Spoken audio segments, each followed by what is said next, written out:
Mapayapang buhay mga kapatid at kababayan ng Pilipinas, ng ating bansa. As I promised, I will make another segment to follow up doon sa bakit nang babastos at nang babalya at nang bubuli ang mga senador at congressman kay VP Sara and the truism na ina-assert ni BP Sara mula ng mag-budget call noong July na siya ay frame in order to be impeached. At siya ay at ang kaniyang mga pamilya at mga kaibigan ay frame up sa mga alleged corruption nila na ginagawa. Now, you remember at the height ng si Attorney Lopez ay ilalagay sa correctional facility at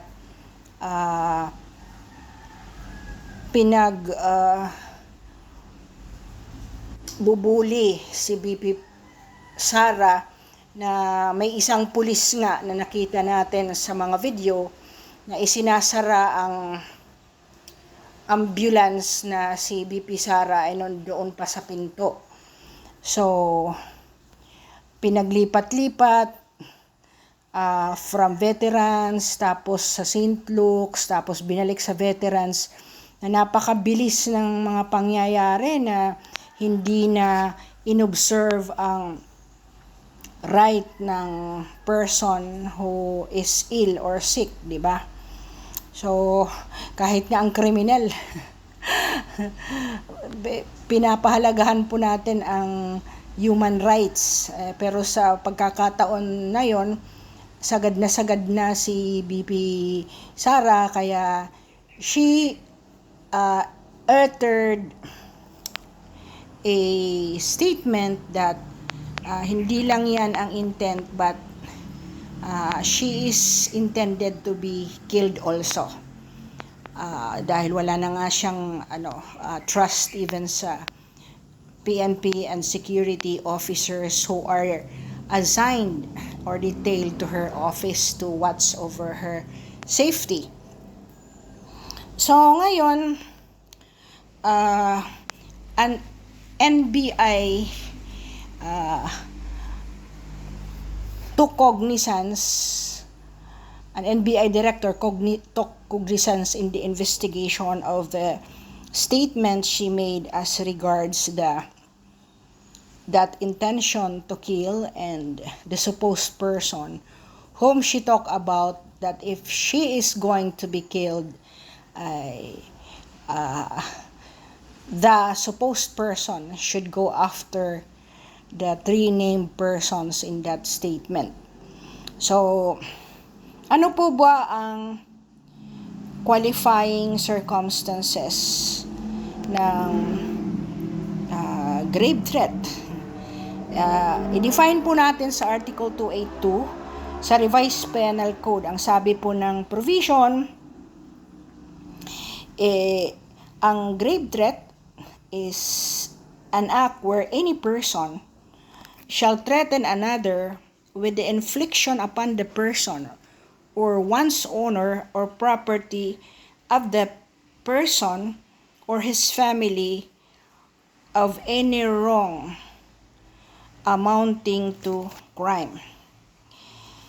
So, ang sabi ni NBI ay grave threats daw yun. So, ano po yung qualifying circumstances? Unahin po natin yung clear, direct, and intentional. Klarado ba kung paano niya ipapapatay? Direct bang sinabi na kung paano at sino at anong circumstance, time, date, and place they would be killed? And intentional ba yung pag-threat na yon? So let us go to the second qualification, intent. Intention is to make the victim fear for their safety and property, to instill fear or coerce the victim to act against his will, or to demand money or impose a condition. May condition ba siya na pag hindi mo to ibinigay sa akin, Mr. Blank, Mrs. Blank, ikaw ba ay papatayin ko? Yan. Wala di ba? So the intent will be against his will. Ano bang condition niya na papatayin, di ba? Will it be against the will of that person? Okay. Unlawful purpose. The crime is punishable under the law. Ano ba yung crime na nagawa ni BP Sara? Such as threatening to kill or destroy property. So, nag-threaten ba siya na ipapatay? Ayan. Alright. No unlawful reason. Ano ba ang lawful reason niya? And then, seriousness of the harm. Paano ba ipapapatay? I-assassinate ba? Babarilin ba? Tatagain ba? So, ano ba ang injury na severe na ipapapatay kita? Bububahan ba kita? Yung mga ganyan ba? So, walang clear and direct and intentional indication to say na ito ay magkwa-qualify doon sa grave threat. In array of Supreme Court jurisprudence, sinabi ng Supreme Court, a casual or offhand remark lacking intent to intimidate does not qualify. So ano po ba ang penalty ng grave threat? Arresto mayor to presyon correctional. Ayan. Ano po ba ang number of days? It ranges from 1 month plus 1 day to 6 months. So, no more than that.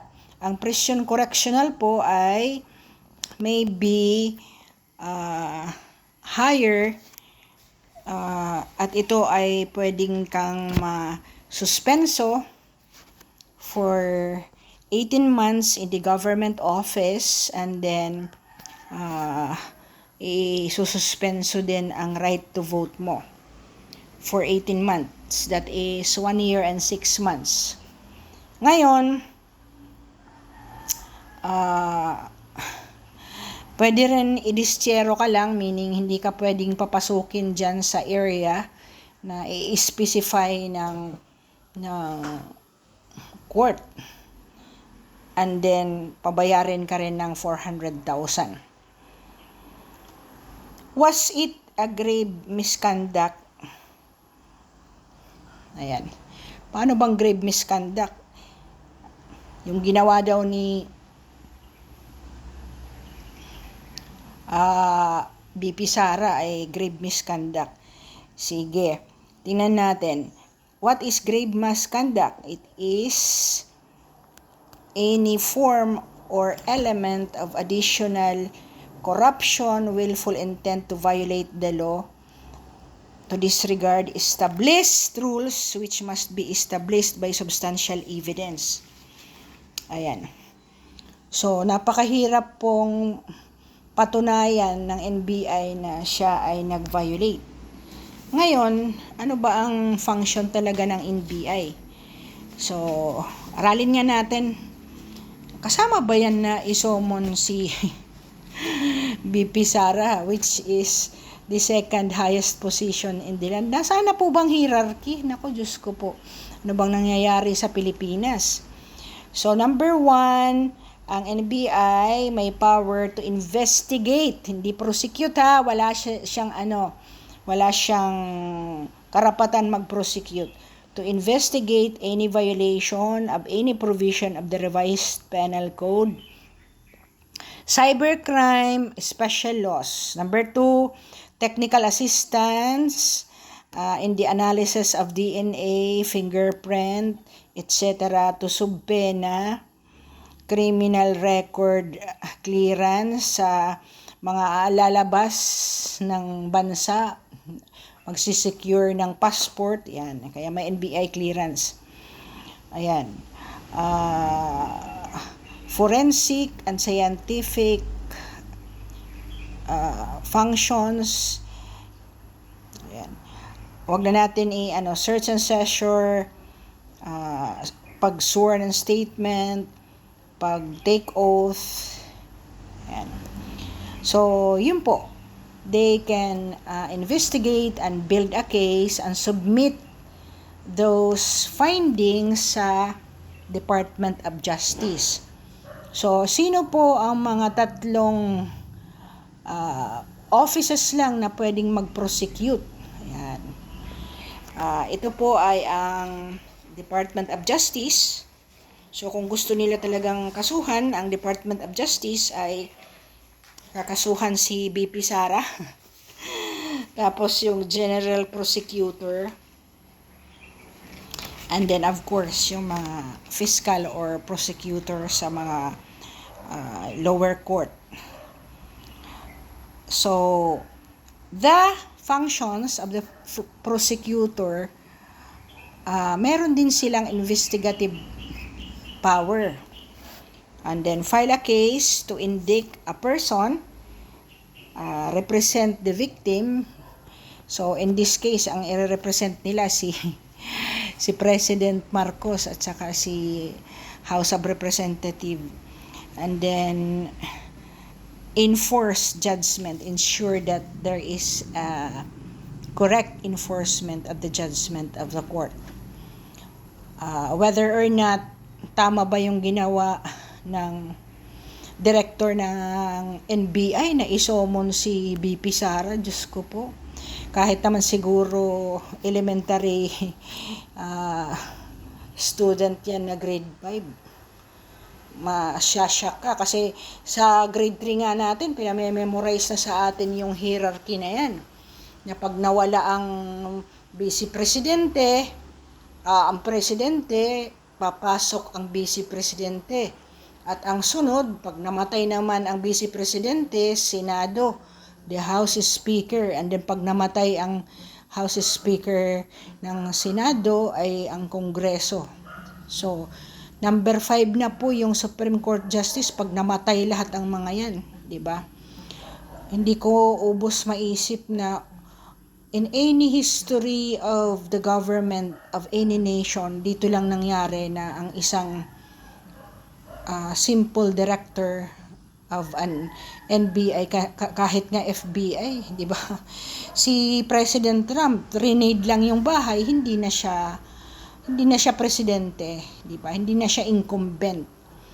So, the travesty of the law, nakaka-shock ang mga pangyayaring ito na talagang hindi mo isip na gagawin sa isang minamahal na ng mga tao na political figure sa ating bansa. So, I hope this would enlighten sa mga walang alam sa batas. Sana makinig kayo sa mga influencer na hindi puro komento at mura ng mura. Whether or not they are pro Duterte or against Duterte, wala siguro rin tayong ayokong makinig sa mga ganyan. I hope you're learning something and you can explain to those who are passionate pro or against Sara Duterte that ito po yung batas at ano lang tayo sa rule of law. Of course, even nga yung sa segment ko, puntahan nyo yun, yung pambabastos at disrespect, pwede pala yun. So, because they are immune from inilusot. Kaya hindi po dinidefamatory ni BP Sara yung mga congressman na yan kasi they are doing a privileged speech. Thank you for reaching this far at kayo ay tinatapos nyo ang bawat segment ko. Amen to that, and let us move to another segment sa aking boy and girl or man and woman relationship. Nandoon na po tayo sa stage na may kasal na. Go to my playlists. Nandoon po ang aking kompletong mga segments kung paano ang tamang pagkain na wala kang sakit ng elderly ka na.